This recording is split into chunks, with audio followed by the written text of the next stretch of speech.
What do you think of the way that the House has been out of session since September 19th?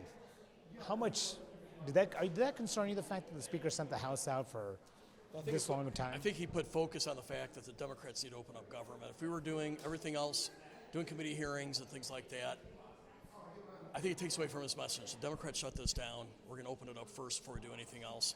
And I don't disagree with that. But that said, I've been on Zoom with my colleagues, Democrat and Republican. We still were working back home.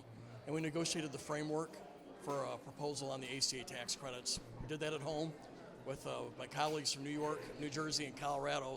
So with technology today, we're still getting things done. But do you think that the House should have been in session during that time?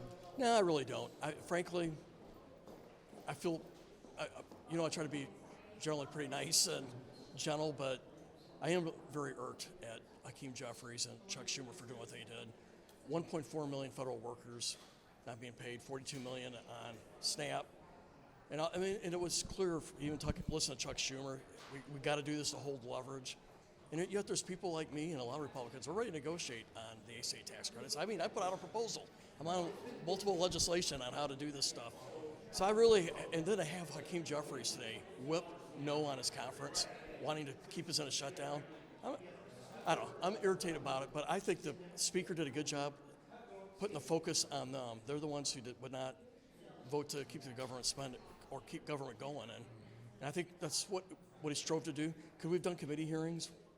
Maybe. I don't know. Will you sign on to any sort of effort to force a vote on the floor, a discharge petition on ACA? I would do it. I got my own bill. I'm working with Sam Liccardo. He's the co-sponsor, or he's the main sponsor from California, and there's Republicans and Democrats on it. And it reflects the framework that I have. It's the COVID-era ACA tax credit extended 2 years, but income caps, and also ensures that the money, dollar for dollar, lowers people's premiums, doesn't go to big companies. If something like that, yes, I would. If what I sign on to is just a clean extension with no changes, no. And by the way, that was passed with not a single Republican vote to begin with in 2021. We have a chance right now to, I think, make it more reasonable, and that's my hope. The president's name appeared in some of these Epstein emails. Does that concern you? Well, we've always known he had a relationship with Epstein. He said he evicted him out of Mar-a-Lago. So there's always been a relationship there. But in the end, if this comes on the floor, I will vote for it. I want transparency. But I think it's a bit of a red herring in that it's still got to go to the Senate, still has to go to the president. We got tons of data today, and we put out a lot of it just that the Oversight Committee was able to get on their own. So I think it's working right now, regardless of the discharge bill. Why do you plan to vote for it? Well, I'm not going to vote against being transparent. But I think we are being transparent. The committee's working. But if it's going to come up and it's going to be White House, release all you got, yeah, I'm going to vote for that.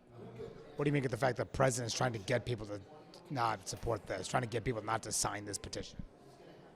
The president personally is involved. To me, it's the worst PR job I've seen anywhere.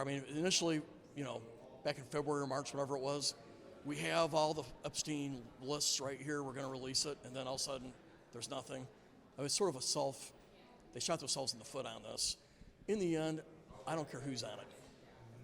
It should be transparent. And I want to protect the victims and their names, but I hear there's a prime minister on it. Okay, I don't care. He's on it, so he's going to have to pay. I think a sunlight is all right on this. Let's put some sunlight on who is bad actors and who mistreated these ladies. It's all good.